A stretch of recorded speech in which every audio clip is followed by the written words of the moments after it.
Pwede mong palibutan ang tao ng 20 talampakang pader na reinforced concrete at bantayan gamit ang sniper, seismic sensor at biometric scanner.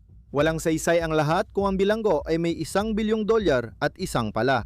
Gumagawa tayo ng modernong bilangguan na ayon sa matematika ay imposibleng takasan, pero paulit-ulit itong natatakasan ng mga pinakamapanganib na tao sa mundo. Hindi lang sila nagpipik ng kandado, kundi binabasag din nila ang pisikal at psikolohikal na hangganan ng gusali. Sa susunod na oras, sisirain natin ang ilusyon ng maximum security. Titingnan natin ang mga pinuno ng kartel na naghukay sa ilalim ng mga gwardiya at mga lalaking sobrang marahas at wala sa sarili, kaya mismong ibang mamamatay tao ay nagmamakaawang ilayo sa kanila. Sa huli, kailangan nating bumalik sa Alcatraz para malaman kung ano ang nangyayari kapag ang desperadong utak ay sumubok bumangga sa di matitinag na pader ng konkreto. Ako si Josh ng The Infographic Show. Huminto ang mga lalaki na may hawak na piko at pala sa isang maliwanag na lagusan sa ilalim ng kanayunan ng Mexico. Naririnig nila ang mga pagginig ng sasakyan sa itaas nila at dahil nag-iingat na makalika ng ingay na maaring magbunyag sa kanila, itinigil nila ang kanilang trabaho habang dumadaan ang patrol ng bilangguan sa ibabaw. 30 talampakan sa ilalim ng bakuran, maliit ang tsansa nilang madiskubre. Matapos ang buwang palihim na paghuhukay na lagusan, hindi na sila pwedeng sumugal, lalo na't malapit na sila sa selda ng kilalang drug kingpin sa Mexico, si Joaquin El Chapo Guzman. Sa loob ng ilang buwan, naghukay sila sa matigas na bato gamit lamang ang mga piko at pala gumagalaw ng mabilis hanggat kaya gamit ang kanilang limitadong kagamitan, ngunit may matinding pag-iingat. Bibilis ang trabaho kung gagamit sila ng makabagong kagamitan gaya ng jackhammer at boring machine. Pero hindi lang ito mag-iingay na magbubunyag sa kanila, kundi mag-aakit din ng atensyon sa kampo nila na 1 milya lang mula sa bakod ng bilangguan. Bago magsimula sa paghuhukay ng lagusan, binili ng drug cartel ni El Chapo ang lote malapit sa bilangguan at nagtayo ng 2 maliit na bahay bilang takip sa plano nila. Hindi natapos ang mga bahay maliban sa magaspang na pader ng ladrilyo dahil hindi naman ito titirhan. Naging panakip lang ito para simulan ang lagusan na magpapalaya kay El Chapo. Pero ang grupo ng naghuhukay ay dumaranas ng matinding pressure na tapusin ito agad. Dahil sa kasaysayan ni El Chapo sa pantakas at pag-iwas sa raid, maaaring ilipat siya ng mga otoridad ng Mexico sa ibang kulungan anumang oras para hadlangan ang pagtakas. Bawat araw na ginugol ng mga naghuhukay para makuha ang kanilang amo ay isa pang araw na maaring mauwi sa wala ang lahat ng ito at kailangan na namang magplano ng panibagong pagtakas sa ibang lugar. Pero hindi lang yon ang problema.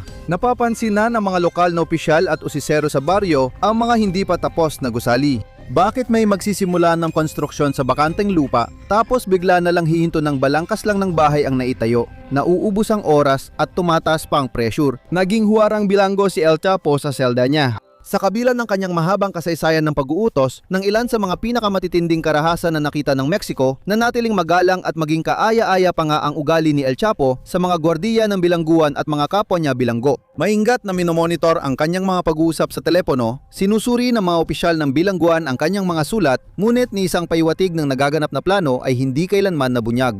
Si El Chapo ay isang tunay na profesional sa puntong ito at matiisin, ngunit nauubos na ang kanyang pasensya. Ang mga naghukay ng lagusan ay naharap sa isang napakahirap na gawain mula pa sa simula at alam nilang kailangan nilang magmadali. Sa kabila ng matinding pressure sa kanila, nagawa nilang maabot si El Chapo bago pa man siya mailipat sa ibang bilangguan at nakalusot pa sila papasok sa selda ni El Chapo matapos lamang ang 16 na buwan ng kanyang panangatili sa bilangguan.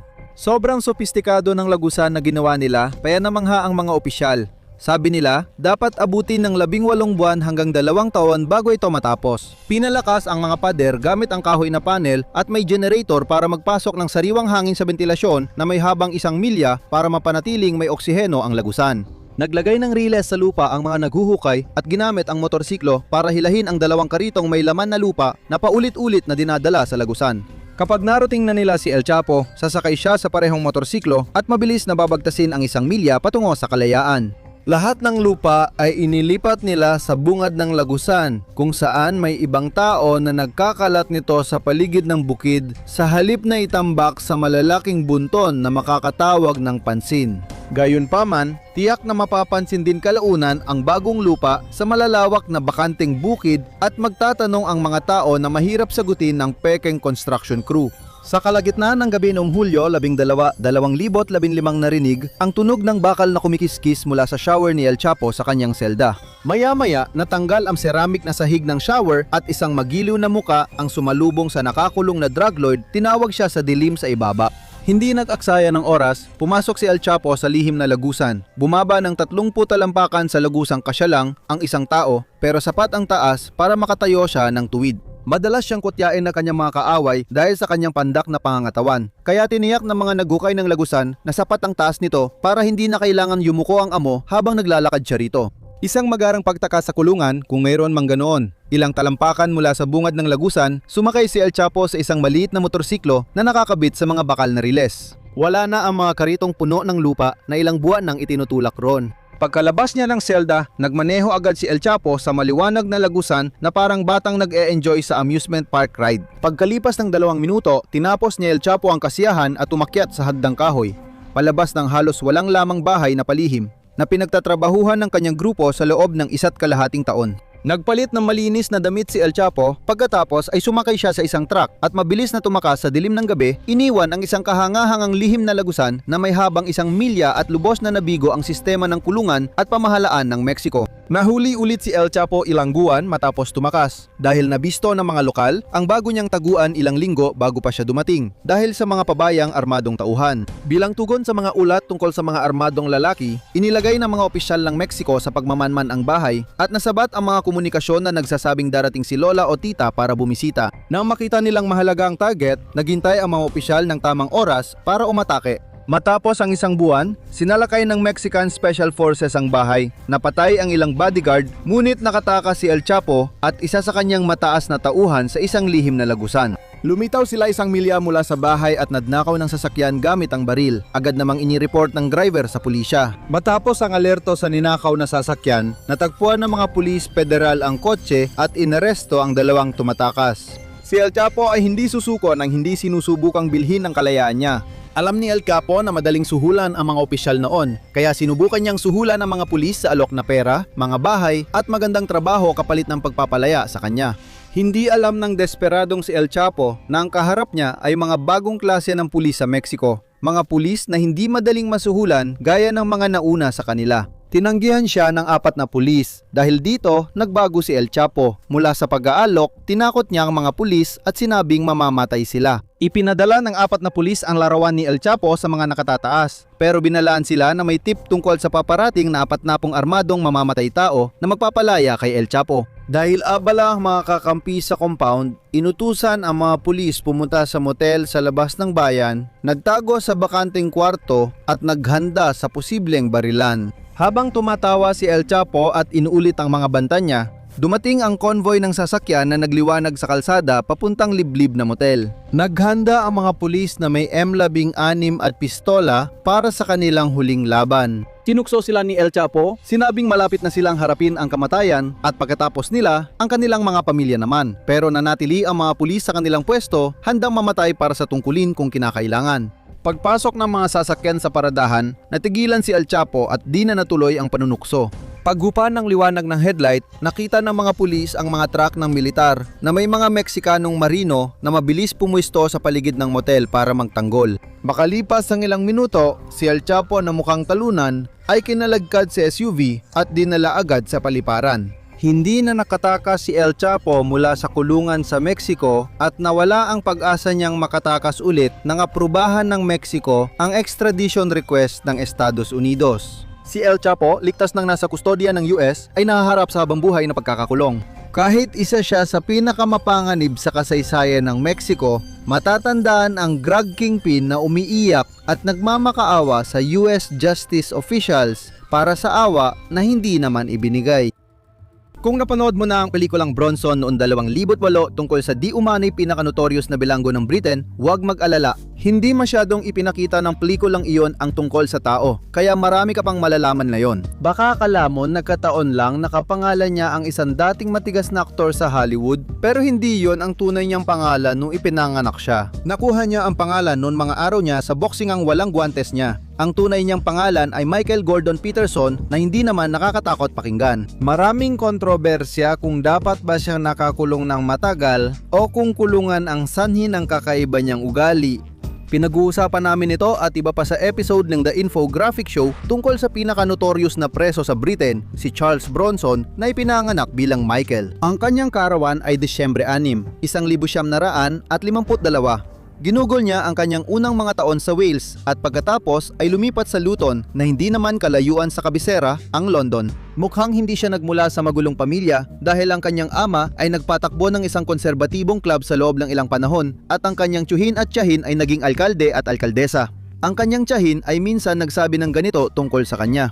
Bilang bata, isa siyang mabait na bata. Malinaw na matalino siya at palaging magaling makisama sa mga bata. Siya ay mahinahon at magalang, hindi kailanman nambubuli. Pinagtatanggol niya ang mga mahihina. Pinagtanggol man niya ang mahihina, pero maaga pa lang ay nahilig na siya sa karahasan at krimen. Paglipat niya sa Hilaga sa edad na 13, doon nagsimula ang mga problema. Noong menor de edad pa siya, kinasuhan siya ng pagnanakaw at inakusahang miyembro ng gang. Maaga siyang tumigil sa pag-aaral at agad nagtrabaho. Ang unang trabaho niya pagbalik sa Luton ay 2 linggo lang sa Tesco Supermarket. Natanggal siya pagkatapos umatake sa kanyang manager. Pagkatapos nito, naging natural na kay Michael ang gumawa ng krimen.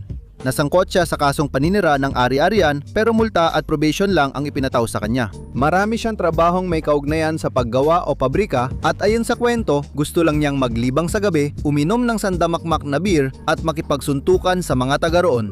Madali lang yan sa ilang parte ng UK. Malamang may kaaway pa rin siya sa magugulong kalye ng Luton. Ayon sa kwento, isa siyang malakas na tao sa sirko, kaya mahirap siyang kalaban sa suntukan. Napahamak na naman siya matapos niyang ibangga ang isang ninakaw na truck sa isa pang sasakyan, pero muli siyang nakalusot na multa lang ang parusa dahil wala namang seryosong nasaktan. Sa puntong ito, teenager pa lang siya. Muli siyang napahamak at sa edad na 19, nasangkot siya sa smash and grab kung saan binangga ang sasakyan sa harap ng tindahan at kinuha ang lahat ng pwedeng makuha.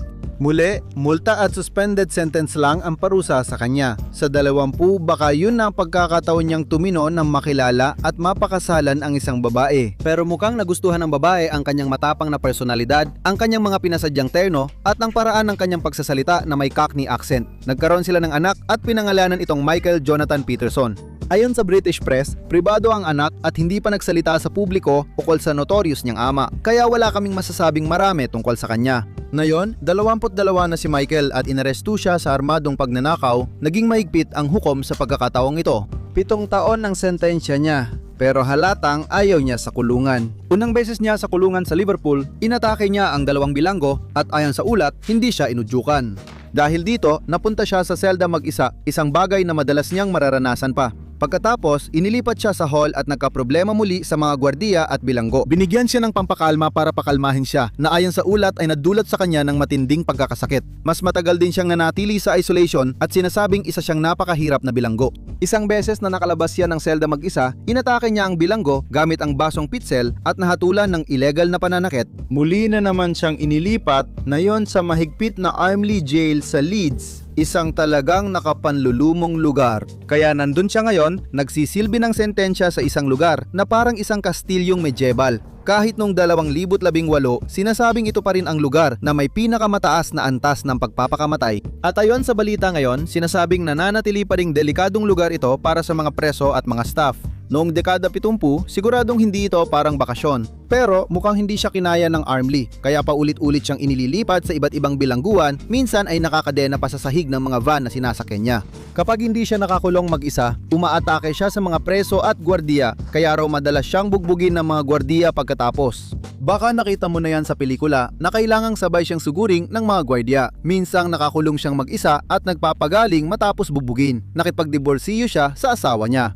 Iniisip namin na baka ito ang isa sa pinakamababang punto ng buhay niya, pero sinasabi na ang isa sa mga nagbigay sa kanya ng lakas para magpatuloy ay ang kanyang workout routine habang nakakulong mag-isa na nagpapanatili sa kanya na malusog at nakakatakot. Ang librong Solitary Fitness na isinulat niya matapos ang maraming taon sa kulungan ay nakabenta ng milyon-milyong kopya. Positibo ang reviews kahit may nagsasabing kakaiba minsan ng libro. Sabi ng media, napupunta sa charity para sa mga bata ang kita ng libro. Sinasabi ng British press na ang kanyang lakas ay talagang hindi kapanipaniwala. Minsan niyang pinilipit ang mga rehas ng selda gamit ang sarili niyang mga kamay at sinasabi rin na hawak niya ang 6 na world record para sa lakas at fitness. Isa pang hindi opisyal na record niya ay ang pinakamadaming protesta sa bubong ng kulungan ng isang British na bilanggo. Sa ngayon, dekada 70 pa lang at malayo pa siya sa kasikatan o masamang reputasyon. Habang nakakulong sa London, tinangkang lasunin niya ang kapwa bilanggo kaya nawala na ang pasensya sa kanya. Inilipat siya sa psychiatric facility at hulaan mo kung sino ang nakilala niya roon.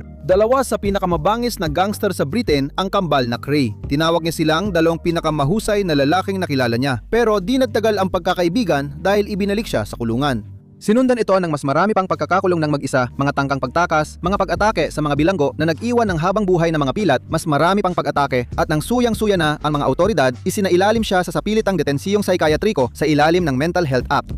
Hindi lang siya kriminal, kundi may sakit din sa pag-iisip. Noong 1978, napunta siya sa isa pang espesyal na pasilidad. Ngunit ayaw niyang pinipilit siyang uminom ng gamot at hindi rin niya gusto na napapaligiran siya ng ilan sa mga taong may pinakamalulubang problema sa pag-iisip sa Britain.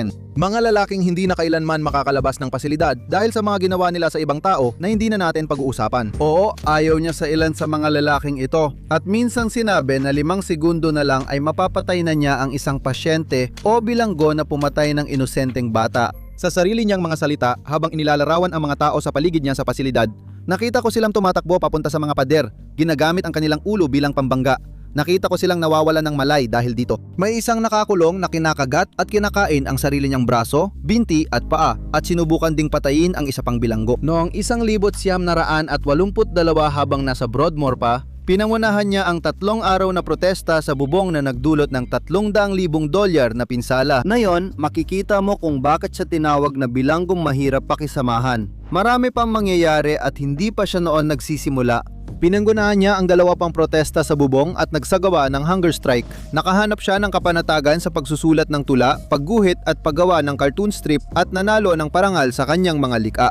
Hindi napigilan ang pagiging marahas niya, pero minsan napapakalma siya. Di siya maintindihan ng mga psychiatrist. Kahit nasa mental na pasilidad siya, hindi siya nabigyan ng tamang diagnosis. Sabi niya, ang mga asylum ay siraulong lugar na may siraulong patakaran. Kung hindi ka baliw pagdating, baliw ka pag alis. Palipat-lipat siya sa pasilidad at kulungan na nanaksak at nananakit ng kapwa preso. Dumami pa ang protesta sa bubong, pag-iisa, pambubugbog ng gwardiya at gamot. Obra maestra niya ang minsang pagsakal sa isang hepe ng bilangguan.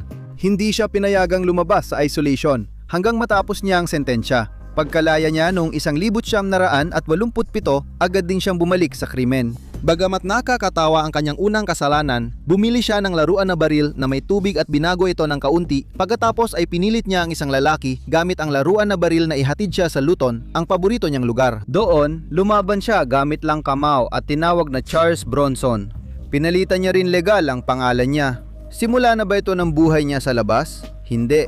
Nakasulat na lalaban sa kahit sino at hinamon pa si Lenny McLean, ang hari ng laban ng walang guwantes. Ayaw makipaglaban ni Lenny o kung pumayag man siya, huli na dahil nakabalik na si Bronson sa kulungan. Sa isa pang laban, hinamon siyang lumaban sa malaking Rottweiler. Pinatay niya ito at inamin niyang pinagsisihan niya. Noon, pera lang ang mahalaga. Ilang buwan pa lang siyang labas sa kulungan, nakabalik agad dahil sa armadong pagnanakaw. Hindi na natin idedetalye pero muli siyang naghasik ng gulo, inatake ang mga preso at gwardiya, madalas napunta sa selda ng mag-isa, inilipat-lipat at minsan ay naguudyok ng kaguluhan. Noong 1989 siya naman ang inatake at ilang beses sinaksak sa likod pero nakarecover. Hindi niya sinabi sa pulis ang tungkol sa mga umatake. Noong 1992, nakalabas siya ng kabuuang 53 araw. Nakulong siya pero napawalang sala rin. Pagkatapos, inaresto ulit siya dahil sa pagdadala ng shotgun at sa buwatan para magnakaw. Nagiging magulo dito dahil habang nakakulong siya, kinuha niyang bihag ang isang librarian. Habang kausap ang mga pulis, 3 hinihingi niya: inflatable manika, helicopter at tasa ng tsa. Oo, tama ang narinig mo. Binigyan siya ng 8 taon kahit sinabi niyang ang baril ay para pasabugin ang sarili niyang ulo. Hindi yon ang unang beses na naisip niyang kitlin ang sarili niyang buhay. Muli siyang nagpasaway, inililipat sa kulungan at minsan iniwang hubad ng ilang araw sa madilim na selda. Minsan, inilagay siya sa Hannibal Cage, ang pinakamalupit na selda sa UK, na orihinal para sa isang bilanggo na pumatay ng kapwa bilanggo at sinasabing sinandok palabas ang otak ng isang tao gamit ang kutsara at kinain yon. Kahit inataka niya minsan ng warden, gumanda ang kalagayan niya ng payagang makisalamuha sa mga batang may kapansanan. Nagpatuloy siya sa pagguhit ng cartoon sa mga tahimik na panahong ito, ngunit hindi ito nagtagal. Tiniis niya ang sunod-sunod na pagkakakulong mag-isa, mga paglilipat at kinuha pa bilang bihag ang dalawang Iraqi hijacker sa selda. Sinasabing nasiraan siya ng ulo matapos mawalan ng ama. Sinabihan niya ang mga gwardiya na babaliin niya ang ulo ng bihag kung lalapit sila. Pinakiliti din niya ang mga bihag sa paa at pinakanta sa kanya. Sa kanila, kilala siya bilang general. Humingi siya ng eroplano, mga machine gun, bala at sandwich na may keso at atsara. Sa huli, ice cream na lang ang hinihingi niya. Sa huli, pinalaya niya ang mga bihag, kaya nadagdagan ng 7 taon ang sentensya niya. Bagamat maganda ang kanyang kalagayan, nagdulot ng masamang epekto sa kanyang mga mata at pakikisalamuha ang matagal na pag-iisa sa dilim at pumapabor na rin sa kanya ang mga abogado. Sayang, kinuha pa niya ang isa sa kanila bilang bihag. Agad niya itong pinalaya, pero nang punahin ng isang sibilyang empleyado ang kanyang mga guhit, binihag niya ito at sinira ang ilang bahagi ng kulungan.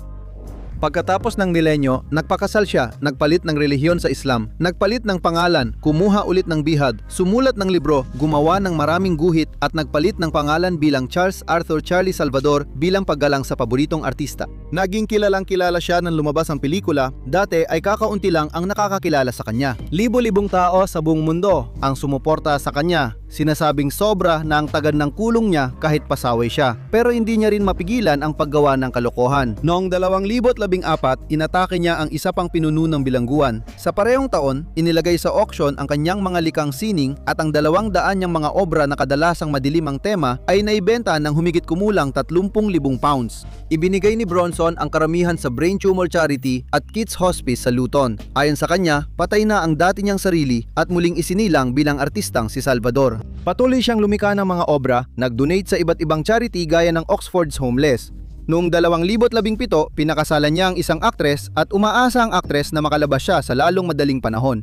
Sa 44 na taon niyang pagkakakulong, 36 na taon dito ay ginugol niya sa solitary confinement, minsan pa'y walang ilaw. Noong 2018, sinabi na siya ay nasa open prison at maaring makalaya pagkaraan ng 2 taon, muling rerepasuhin ang kaso niya.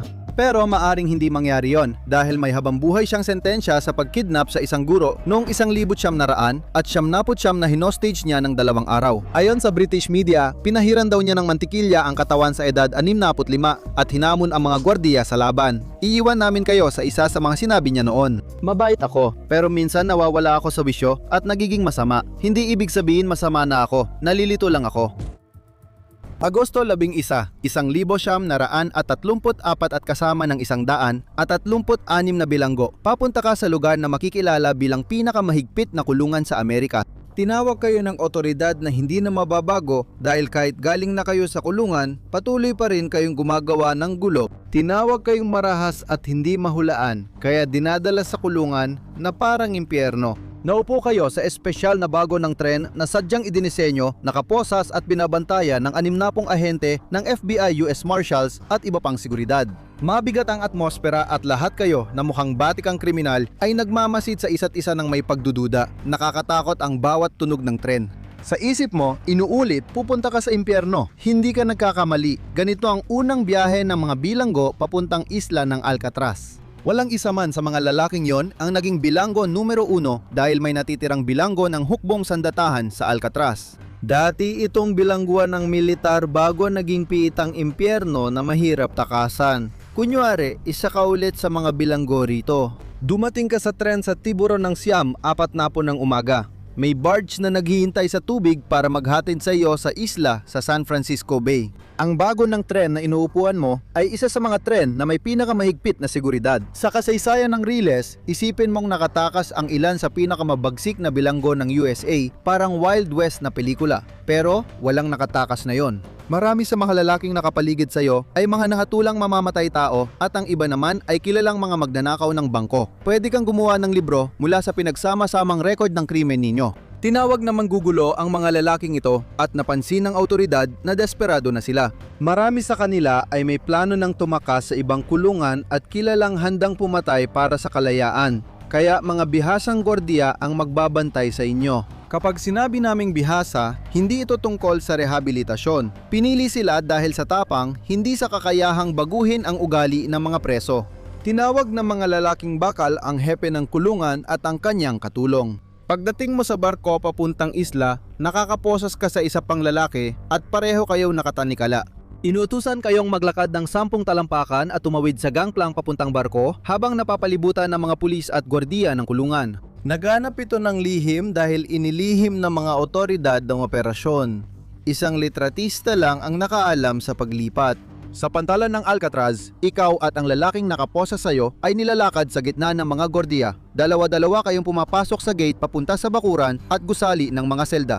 Ikaw ay kakapkapan at bibigyan ng numero, pagkatapos ay bibigyan ka ng selda. Ngayon, aalisin na ang iyong posas at malaya ka na mula sa kasama mong lalaki. Bago kay pasok sa selda, dadalhin ka muna sa paliguan, huhubaran at susuriin ang katawan mo. Pagkatapos, sasabihin na pwede ka nang maligo. Pagkatapos, dadalhin ka sa selda at ikakandado ang pinto. May karatula sa labas na may pangalan at numero mo. Sabi ng autoridad, naging maayos ang operasyon. Sige, ano ang itsura ng selda mo?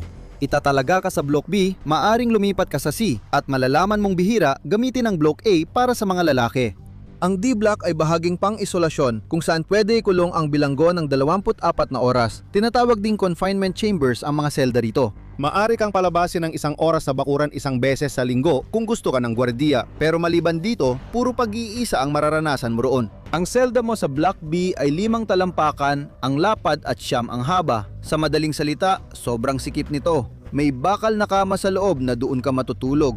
Nakatiklop sa dingding ang kama kapag di gamit dahil maliit ang selda. May bakal na upuan, lagayan ng gamit, lababo at inidoro. Pagpasok mo sa selda, sipilyo, pulbos na panlinis ng ngipin, 2 tuwalya at tasa lang ang pag-aari mo. May mga librong pwede ring basahin at punuin ang lagayan ng gamit mo paglipas ng panahon.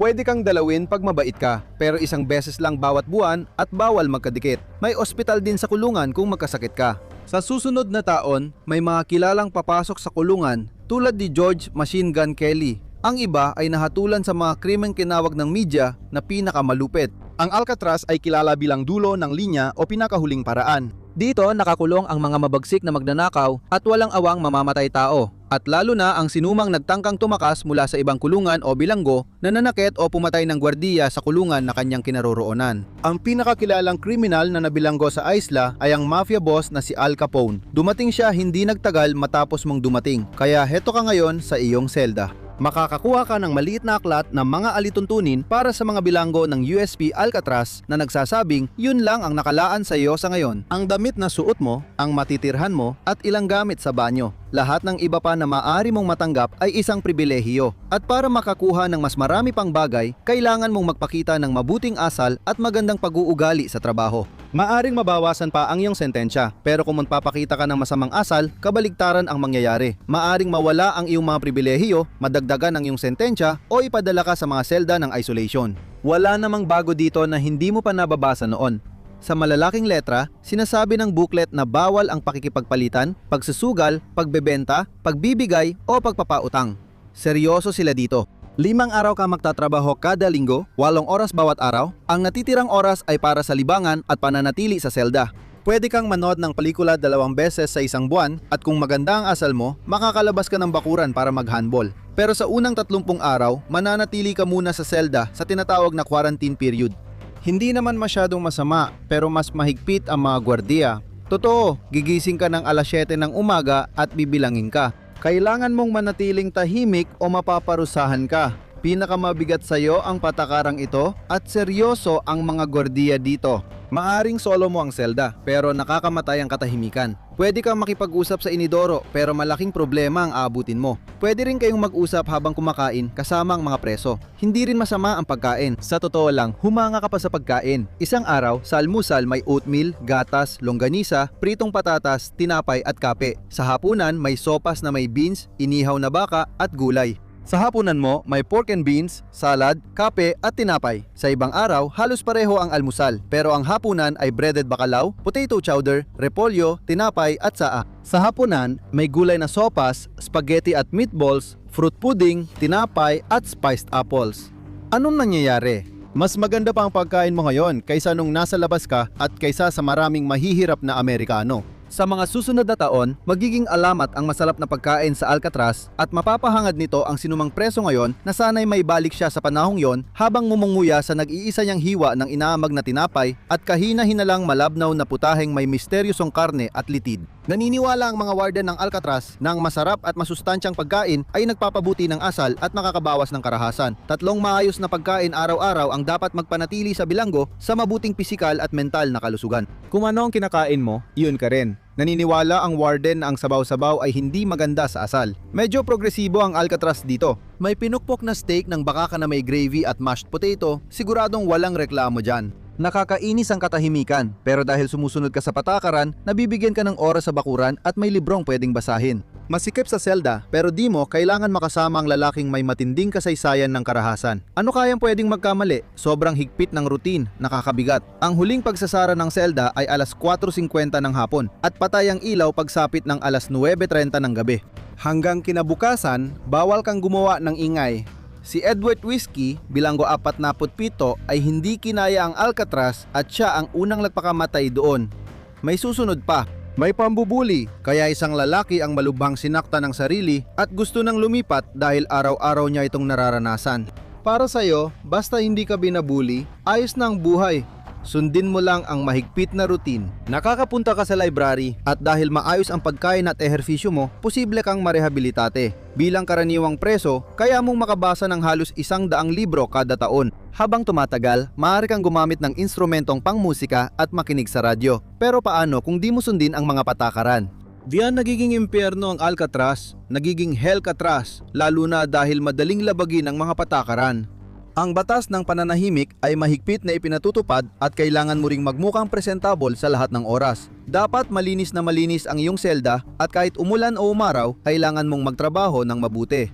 Walang lusot sa Alcatraz, kaya talagang zero tolerance ang pamamalakad dito. Tandaan, puno ito ng kilalang kriminal na hirap magpigil sa sarili. Pwedeng may masamang mangyari.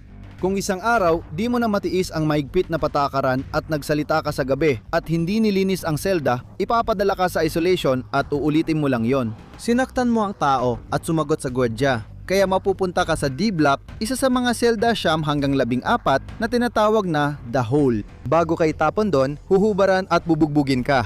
Babalik ang mga gwardiya at pahihirapan ka paminsan-minsan. Hihiga ka sa malamig na konkretong sahig at walang liwanag na pumapasok sa selda. Isang beses lang sa linggo ka makakaligo at minsan lang makakalabas sa bakuran ng 1 oras sa loob ng 1 linggo. Sa natitirang oras, nakakulong ka sa malamig at madilim na selda, tinatratang mas masahol pa sa hayop. Walang sipilyo o sabon para maglinis. Minsan, binuhusan ka pa ng malamig na tubig ng gwardiya. Mabaho ang selda, amoy imburnal, wala ring masarap na pagkain. 4 na piraso ng tinapay lang ang binibigay sa'yo bawat araw at 1 beses lang sa 1 linggo ka nakakakain ng maayos na pagkain. Sa kabuuan, ang Alcatraz ay isang nakakatakot na lugar kahit tingnan mo pa lang at kasama pa nito ang mga malulupit na tao na pwedeng mambuli at pumatay sa'yo. Masarap ang pagkain pero may mga tao talagang hindi kinakaya ang mga patakaran. Sabi ng isa mong kasamang preso, unti-unting nababaliw ang mga tao dahil sa paulit-ulit at mahigpit na gawain araw-araw. May mga tao talagang nasisiraan ng bait at napaparusahan, minsan matindi pa, at madalas itong mangyari. Ang tanong, masisiraan ka rin ba ng bait o malalampasan mo?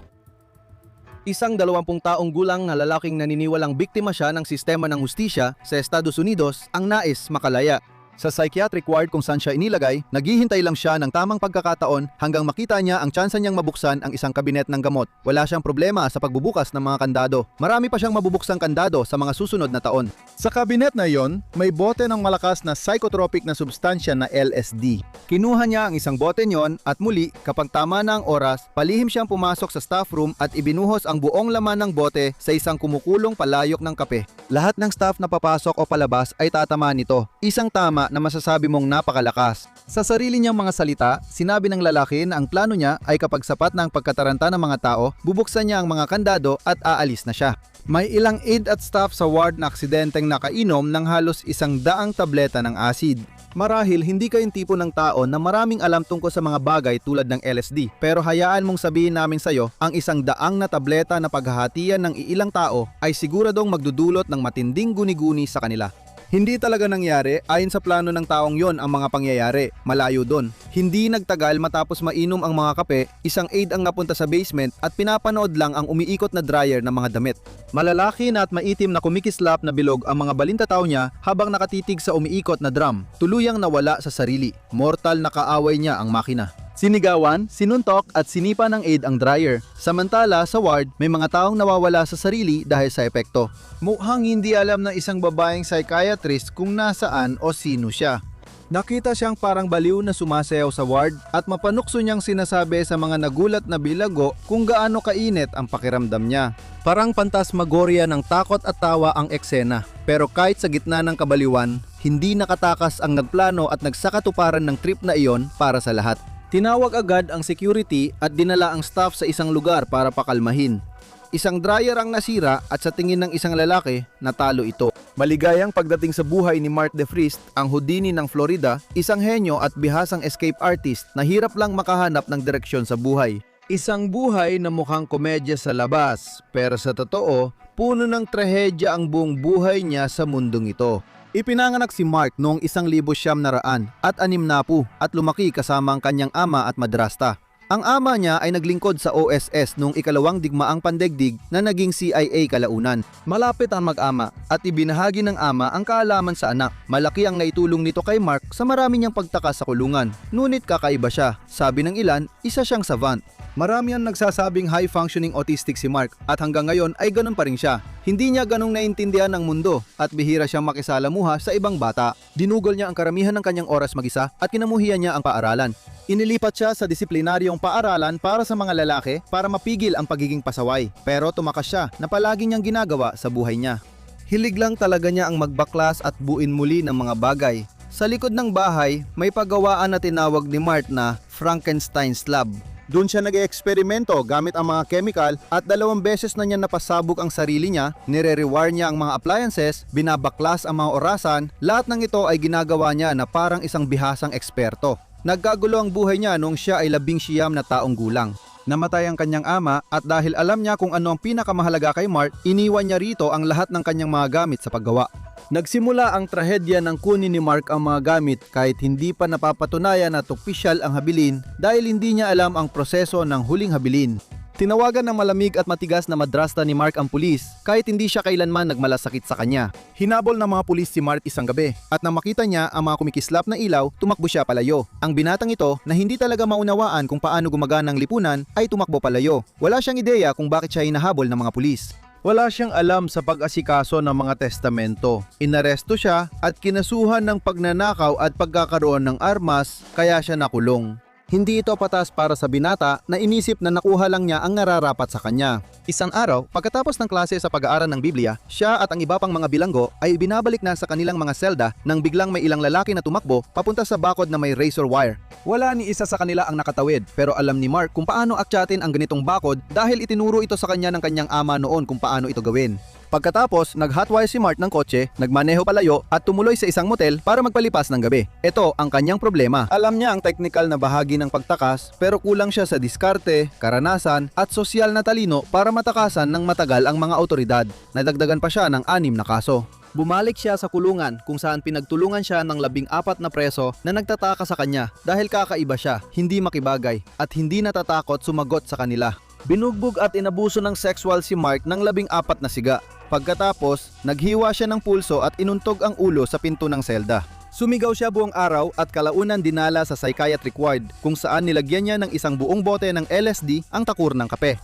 Akala ng sistema ng bilangguan at ng hustisya na pasaway lang ang bilanggo at sinuwerte lang na makalampas sa bakod na may razor wire. Hindi nila gusto ang bilanggo, tingin nila pabigat siya. Palamura siya at madalas sumuway, kaya paulit-ulit siyang binubugbog ng mga gwardiya sa pagdaan ng mga taon. Kailangan niyang makatakas, yun lang ang laman ng isip niya.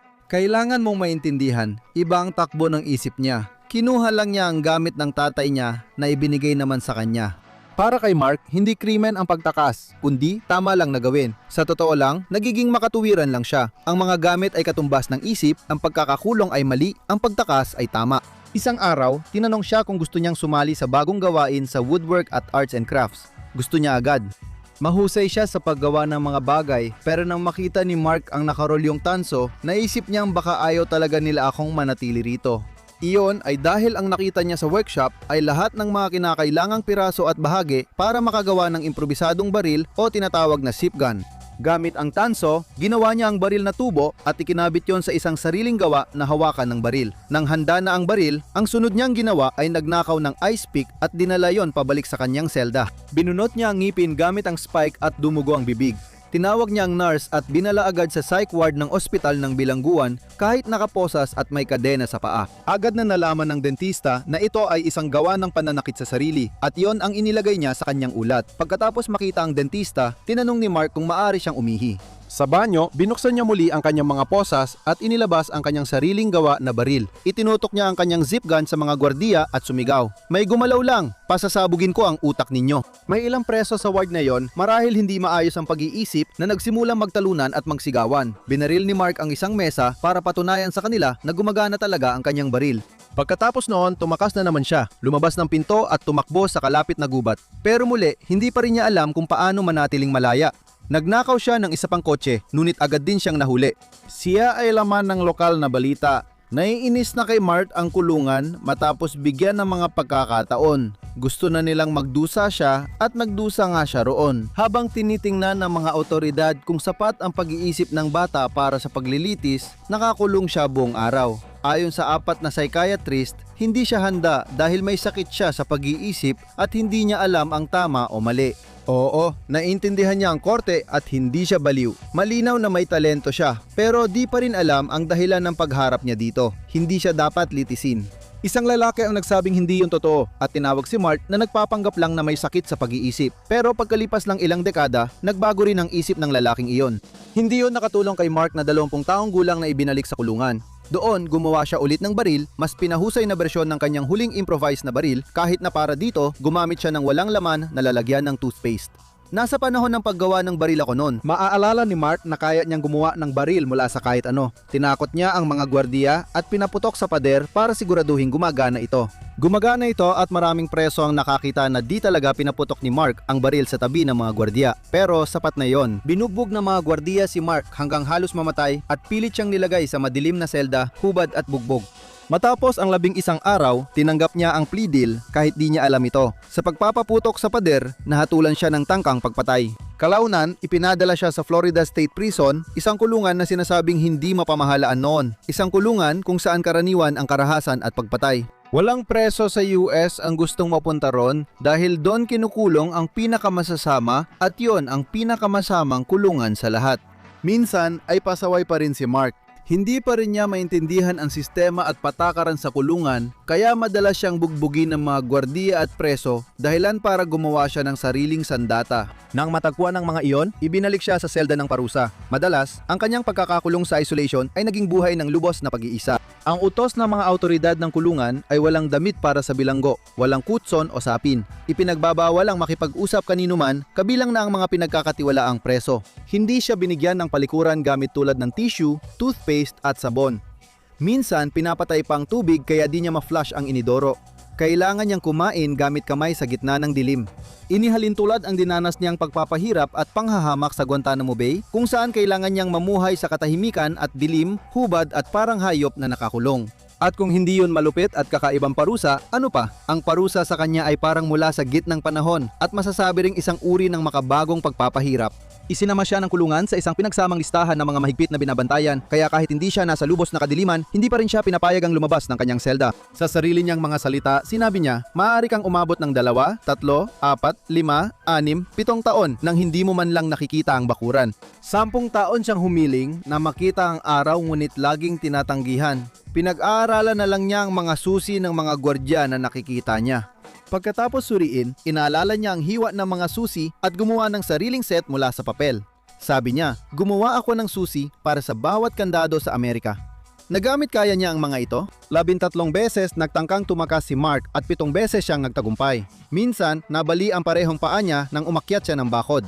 Sa kung anong paraan, nagawa niyang paandarin ng walang susi ang isang truck, binangga ang harang ng pulis at pagkatapos ng isang mabilisang habulan, nauwi siya sa pagmamaneho ng truck papasok sa sala ng isang tao. Nagalit daw talaga ang mga taong may-ari ng bahay na pinasok niya ng truck kahit daan-daang ulat na sa pagdidisiplina ang naitala laban sa kanya, hindi naman siya nakasakit ng iba. Kadalasan para lang ito sa maliliit na paglabag o dahil nahuli siyang may mga armas na itinatago niya para protektahan ang sarili mula sa mga sobrang marahas na lugar kung saan siya nakakulong. Naging kilala ang kanyang kwento at sinasabi ng karamihan na siya ay lalaking may isyung pangkaisipan na naapektuhan ng kulungan mula nang siya ay bugbugin at sexual na abusuhin ng isang grupo ng mga preso noong unang taon. Pinalaya siya sa parol noong Pebrero 5, 2011 basta't mananatili siya ng isang taon sa sentro para sa kalusugang pangkaisipan at pag-abuso sa droga. Sa mga taon, naging dependent siya sa mga gamot mula sa kulungan. Pagkaraan ng ilang araw, nagpakita siya ng sintomas ng bipolar mania, humina ang mga bato at nagpositibo sa methamphetamine. Muling nakakulong si Mark at kasalukuyang naghihintay kung saan siya ililipat. 40 taon na mula nang umalis siya sakay ng sasakyan, dala ang gamit ng yumaong ama. 27 taon siyang nagdaan sa solitary confinement na walang sikat ng araw o nasa lubos na kadiliman. Ang isla ng Alcatraz, kung saan matatagpuan ang kilalang bilangguan, ay nasa humigit kumulang 1.4 milya mula sa San Francisco Bay. Nagsimula ito bilang tahanan ng parola, naging base militar, bilangguang militar noong ika-19 na siglo at naging lokasyon ng tanyag na bilangguan sa Amerika mula 1,934 hanggang 1,963. Ang maliit na isla na 1,675 talampakan, ang haba at 500 at 70 talampakan ang lapad ay tahanan pa rin ng bilangguan, pero ngayon ay nagsisilbing parang mapanglaw na museo na lang. Tinaguri ang The Rock, dito ay kinulong ang ilan sa pinakamapanganib na kriminal sa US. Sinasabi na walang nakakataka sa isla, pero ayon sa kasaysayan, 2 lalaki raw ang posibleng nakatakas o namatay sa tubig. Marami pang nabigo sa pagtakas. Al Capone. Pagdating sa mga pangalan na kaugnay ng Italian Mafia, marahil si Al Capone ang pinaka-naalala ng karamihan. Maari nakita mo na siya sa maraming pelikula at palabas sa telebisyon at alam mong may mabuti at madilim siyang panig. Nagnanakaw siya sa mayayaman at minsan nagbibigay sa mahihirap. Pumatay din siya at nag-utos ng maraming pagpatay. Minsan mainitin din ang ulo niya. Siyang nasa likod ng St. Valentine's Day Massacre kaya lalo siyang kinamuhian ng mga tao. Nakulong siya noong 1929 dahil sa armas pero maikli lang ang sentensya. Noong 1931, kinasuhan siya ng pag-iwas sa buwis at mga kasong may kinalaman sa pagbabawal sa alak. Pagkaraan ng ilang panahon sa kulungan, napunta siya sa Alcatraz. Pinalaya siya noong 1939, ngunit nagkaproblema siya sa kalusugan dahil sa komplikasyon ng syphilis. Nawala siya sa katinuan at namatay noong 1947. James Whitey Bulger. Mula naman sa isang Italian-American na gangster, lipat tayo sa isang Irish-American na gangster na naipakita na rin sa mga pelikula at palabas sa telebisyon. Hindi nakapagtataka, kilala siyang mainitin ang ulo at minsan ay uhaw sa dugo. Namuno siya ng may kamay na bakal, pero impormante rin siya ng FBI. Marahil dahil dito, binugbog siya hanggang mamatay bilang matandang lalaki sa kulungan noong 2018. Delikado ba siya? Sobrang delikado. Kahit 11 lang ang opisyal na kasong pagpatay sa kanya, may nagsasabing nakapatay siya at nagpapatay ng 12-12 ng tao. Nakulong siya sa Alcatraz maraming taon bago ang pagbagsak niya noong 1950. Bago iyon, nagsilbi na rin siya ng sentensya sa isang bilangguan sa Atlanta. Para yon sa lumang estilo ng pagnanakaw ng bangko. Sinentensyahan siya ng 20 taon pero nabawasan ito nang malamang sumali siya sa hindi masyadong ethical na mga eksperimento ng MK Ultra sa LSD. Ayon sa ulat, mahilig siya magbasa ng klasikong aklat at madalas tahimik pero lagi niyang iniisip ang pagtakas. Isa siya sa mga kaibigan ng mga lalaking posibleng nakatakas at buong buhay niyang pinaniwalaang nakatakas nga sila. Minsan niyang isinulat na ang umaga ng pagtakas ay isa sa pinakamasayang sandali ng buhay niya. Naalala ko pa rin ito na parang kahapon lang. Pagkalipas ng 1 buwan mula sa pagtakas, umalis siya sa isla. Nagsilbi pa ng 3 taon sa ibang bilangguan at pinalaya noong 1965. Naging mas mabagsik at mas aktibong kriminal pa siya. Noong dekada 90, malawak na manhunt ang ginawa dahil sa kanya. Naiwasan niyang maaresto sa loob ng 16 na taon. Alam mo na ang nangyari sa kanya nung tumanda siya sa bilangguan. Robert Stroud. Mas kilala mo siguro ang taong ito bilang ang Birdman ng Alcatraz. Tinawag siya ng mga otoridad ng US na isa sa pinakamapanganib sa Amerika pero hindi siya kasing uhaw sa dugo ng naunang 2 lalaki. Gayunpaman, siya ay profesional na kriminal at na-diagnose na psychopath. Inatake rin niya ang mga kapwa bilanggo habang nakakulong, pati na rin ang mga tauhan ng kulungan at minsan ay sinaksak pa niya ang isang gwardiya ng kulungan diretso sa puso gamit ang isang improvised na patalim. Namatay ang gwardiya at nagsawa na ang mga otoridad sa marahas na bilanggo. Noong 1942, inilipat siya sa Alcatraz at ginugol ang hindi bababa sa 6 na taon sa selda ng mag-isa.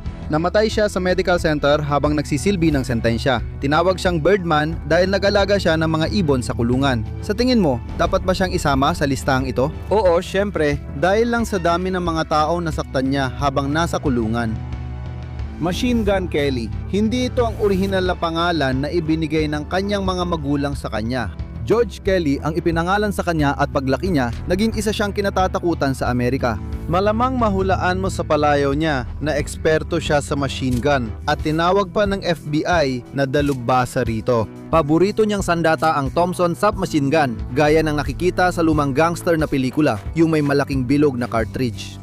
Sa Alcatraz, sinasabing naging huwarang bilanggo siya kahit ano pa ang iniisip ng publiko tungkol sa kanya. Siya ay bilanggong bilang 117 at nagtagal ng 17 taon sa darak.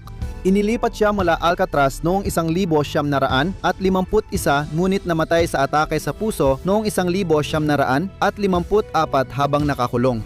Maraming beses siyang nagnakaw, nang-idnap at madalas nakasagupa ang mga autoridad sa kanyang karera. Hindi siya kinasuhan ng pagpatay kahit pinaniniwalaang may napatay siya. Mukhang ganon din ang tingin ng FBI. Morton Silver. Hindi naman talaga mamamatay tao ang dating inhinyerong ito, pero inausahan siya ni FBI Director J. Edgar Hoover ng krimen ng siglo. Ano ang ginawa niya? Ayon sa ulat, kabilang siya sa maliit na grupong nag-espiya sa US at nagbigay ng impormasyon sa Unyong Soviet ukol sa teknolohiyang nuklear at pag-unlad militar. Maraming nagsabing inosente siya, ngunit nahatulan pa rin ng 30 taon noong 1951 dahil sa kasong paniniktik. Halos 18 taon siyang nagsilbi. Nanatili siya sa Alcatraz hanggang magsara ito noong 1963 at kilala bilang warang bilanggo. Saklat niyang On Doing Time. Noong 1974, iginiit niyang inosente siya at ang krimen ay imbento lang para sa layuning pampolitika. Sa Alcatraz, nagkaroon siya ng kwarto na tanaw ang Golden Gate Bridge at madalas siyang nagbabasa ng libro. Ayon sa ilang sanggunian, maayos siyang makisama sa kapwa bilanggo dahil mahinahon siya at tinuturing na kaaway ng estado. Nagbigay ba talaga siya ng impormasyon sa mga Soviet na posibleng naging delikado para sa USA? Kayo na ang magsiyasat dyan. Avin Creepy Karpus, isang gangster noong panahon ng depresyon sa Amerika, ay tinawag na creepy hindi dahil sa kanyang gawa, kundi dahil sa masamang ngiti ayon sa kanyang mga kaibigan. Naging isa siya sa 4 na public enemy number 1 ng Amerika noong dekada 30 bilang pinuno ng Baker Karpis Gang. Isang nakakawiling katotohanan ay siya lang ang natirang buhay sa public enemy number 1s dahil napatay ang iba bago makulong.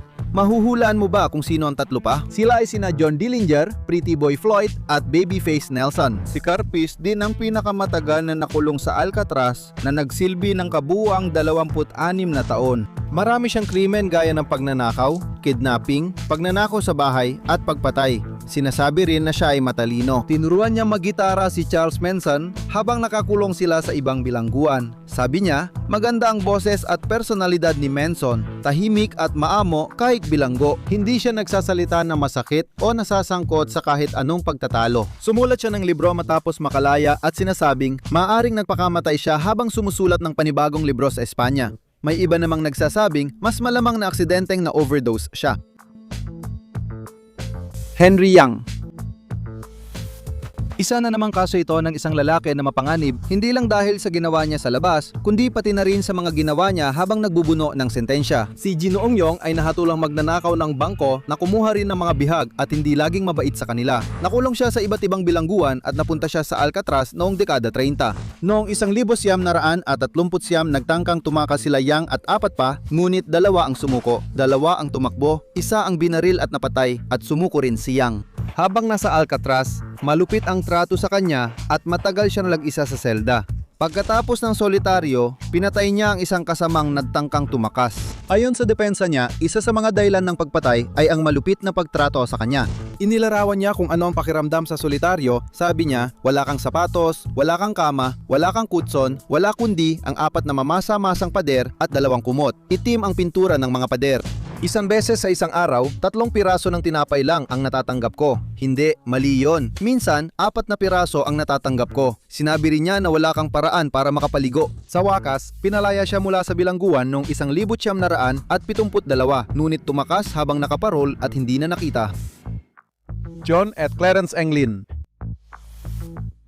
Sige, maaring hindi sila ganoon kadelikado, pero hindi matatapos ang palabas nang hindi sila nababanggit. Bakit? Dahil sila ang mga lalaking sinasabing nakatakas mula sa Alcatraz. Magkapatid at si Frank Morris ang gumawa nito. Matagal at masusing paghahanda ang ginawa nila bago makatakas, kung saan inabot sila ng ilang buwan sa paggawa ng mga kasangkapang tutulong sa kanilang makatakas sa mga lagusan at makalabas ng bilangguan. Malaking pagsisikap ang kinailangan dito dahil matalino nilang itinago ang mga kasangkapan at alam nila kung paano hindi marinig ang ingay habang gumagawa sila ng mga gamit. Nagnakaw sila ng buhok sa barberia para magmukhang totoo ang mga dami sa kama. Sabon ang ginamit nila bilang ulo ng dami at hinubog ito na parang muka. Kailangan nilang tumawid sa tubig, kaya gumawa sila ng inflatable balsa mula sa mga ninakaw na raincoat. Mga professional na kriminal silang lahat bago makulong, at si Morris ay nabilanggo dahil sa paulit-ulit na pagnanakaw. Sinasabi ring napakataas ng IQ niya para sa isang bilanggo, 133. Ang magkapatid ay magnanakaw ng bangko, ngunit ayon sa ulat, nagnanakaw lang sila kapag walang tao dahil ayaw nilang manakit. Sinasabi rin na kapag may mga tao, daruang baril lang ang dinadala nila, pero naging matagumpay sila at marami silang nanakawang malalaking bangko. Dahil mabait ang mga kriminal, natuwa ang karamihan ng marinig ang pagtakas nila. Iniisip ng otoridad na patay na ang lahat ng lalaki, pero marami ang naniniwala na nakatakas sila at nahanap ang kalayaan. Ano man ang paniwala mo, bahagi na ng kasaysayan ang kanilang kwento. Ngayon, panurin mo kung bakit misteryosong pinatay ang lahat ng may kaugnayan kay JFK o panurin mo ito.